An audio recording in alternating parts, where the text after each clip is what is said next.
हे महाराज, हमारे नया ज्योतिषी आदित्यनाथ एक महान ज्योतिषी हैं। क्यों न स्वर्गीय आपके माता पिता का भी हाथ दिखा दिया जाए, क्योंकि स्वर्ग में ज्योतिषी विद्या वाले मिलेंगे या नहीं कौन जानता है महाराज। इसीलिए ज्योतिषी आदित्यनाथ को स्वर्ग भेज देते हैं और आपके स्वर्गीय माता पिता का भी हाथ देख लेंगे महाराज। अरे वाह नाई, ये तो बहुत अच्छा सुझाव दिया। हे महाराज, हमारे परम मित्र नाई बहुत ही अच्छा सुझाव दिए, लेकिन ये यह नहीं जानते महाराज, मैं वहाँ से आज सुबह ही लौटा हूँ और सीधा आपके पास आया हूँ आपके माता पिता का संदेश सुनाने महाराज। अच्छा, यह तो बहुत ही खुशी की बात है। बताइए राज ज्योतिषी जी। हे महाराज, आपके माता पिता स्वर्ग में कुशल मंगल हैं। उनकी हाथों की रेखाएं तो बिजली की तरह चमक रही हैं। बस आपके पिताजी को एक ही बात की समस्या थी महाराज, लेकिन उसका हल आप निकाल पाएंगे या नहीं? मेरे पिताजी की हर समस्या दूर होगा ज्योतिषी। बताओ मेरे पिताजी को क्या समस्या है? हे महाराज, स्वर्ग लोक में कोई भी नाई नहीं रहते हैं, जिसके चलते आपके पिताजी का बाल, दाढ़ी और नाखून लंबे लंबे बढ़ चुके हैं। बस आप कोई नाई उनके पास भेज देते महाराज, और नाई को ही स्वर्ग लोक भेज दिया जाता है।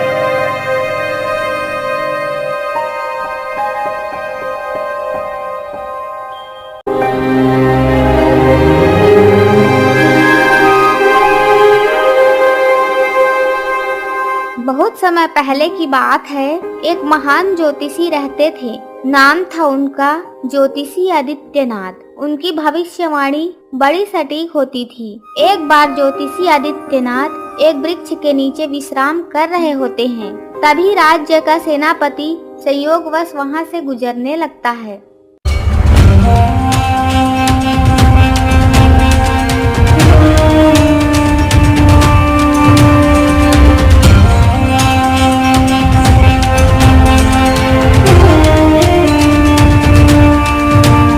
अरे मित्र, वह देखो, ज्योतिषी आदित्यनाथ बैठे हैं। इनकी ज्योतिषी विद्या की तारीफ तो मैंने बहुत सुनी हुई है। मैं आज अपनी किस्मत आजमाना चाहता हूँ। चलिए देखते हैं ज्योतिषी क्या कहते हैं।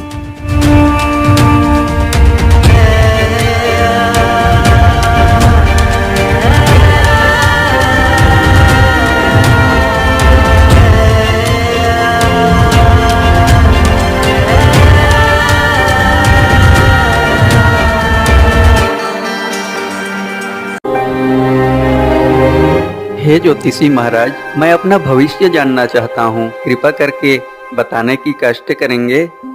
हे वत्स, भविष्य जानना तुम्हारे दुख का कारण भी बन सकता है। जानने से पहले एक बार अच्छी तरह से सोच लो। हे ज्योतिषी महाराज, मुझे कोई दिक्कत नहीं है, मैं सब संभाल लूंगा। बस आप मुझे मेरा भविष्य बताइए। तो सुनो वत्स, अपना भविष्य। तुम अधिक से अधिक 1 सप्ताह ही जीवित रहोगे। तुम्हारा जीवन 7 दिन बस शेष रह गया है।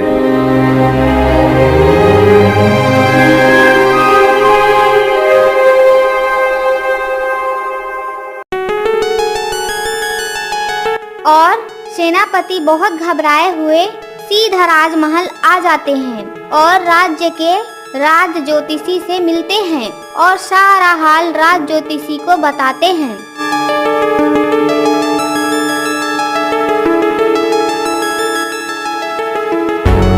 हे ज्योतिषी महाराज, हमारी मदद कीजिए।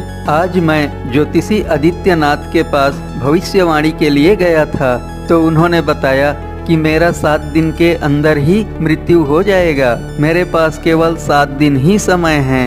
हे ज्योतिषी महाराज, हमारी मदद कीजिए। सेनापति की बातें सुनकर राज ज्योतिषी मन ही मन विचार करने लगता है। अगर ज्योतिषी आदित्यनाथ की भविष्यवाणी सत्य हो गई, सेनापति जी 7 दिन के बाद मर जाते हैं, तो उनके भविष्यवाणी के बारे में किसी को पता भी नहीं चलेगा, और अगर सेनापति जीवित रहते हैं तब तो मेरा वाहवाही हो जाएगा। हे सेनापति जी, मैं आपकी मृत्यु टाल सकता हूँ। उसके लिए मुझे पूजा पाठ और हवन यज्ञ करना पड़ेगा। आप बेफिक्र हो जाइए, अब आपको कुछ नहीं होगा। और सेनापति बेफिक्र होकर रहने लगते हैं और एक दिन राजा के साथ शिकार पर चले जाते हैं।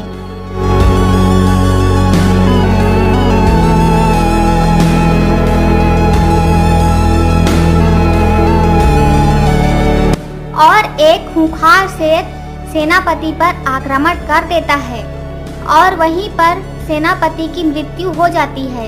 ज्योतिषी आदित्यनाथ की भविष्यवाणी सत्य हो जाती है। अब ढोंगी राज ज्योतिषी मन ही मन घबराने लगता है। अगर राजा को ये सारी बातें पता चल जाएगा तो ज्योतिषी आदित्यनाथ तो राज ज्योतिषी बन जाएंगे और मुझे राज्य से निकाल दिया जाएगा। और सीधा राजा के पास चला जाता है।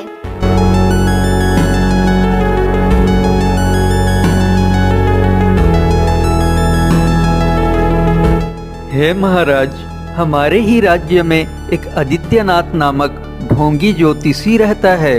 वह जो भी बोलता है वह सच हो जाता है। हमारे सेनापति को भी उसी ने कहा था कि तुम 1 सप्ताह बाद मर जाओगे, और वैसा ही हुआ महाराज। आप उस ढोंगी साधु को उचित दंड दीजिए। सिपाही, उस ढोंगी साधु को तुरंत मेरे सामने उपस्थित करो। और ज्योतिषी आदित्यनाथ को राजसभा में पेश किया जाता है।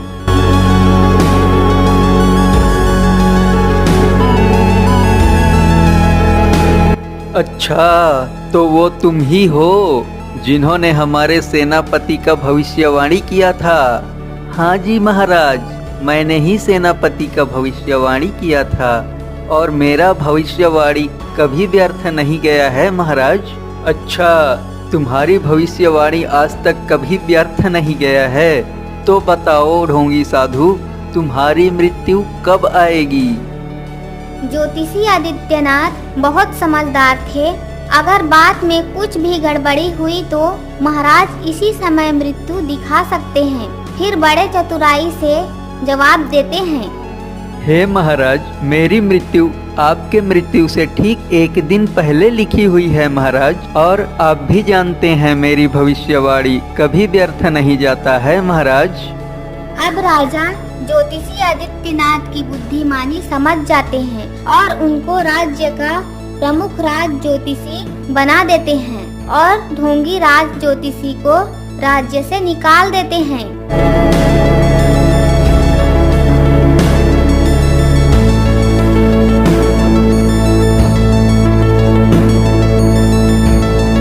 तभी ढोंगी ज्योतिषी को एक नाई मिलता है।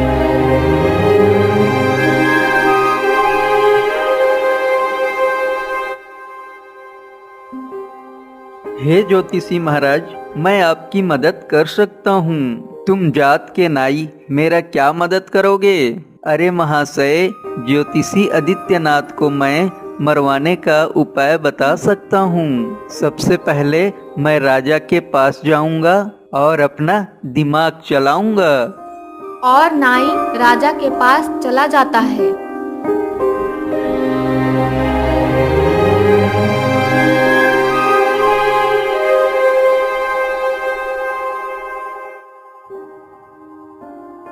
हे महाराज, मेरे पास एक बहुत अच्छा सुझाव है, अगर आप सुनना चाहेंगे तो।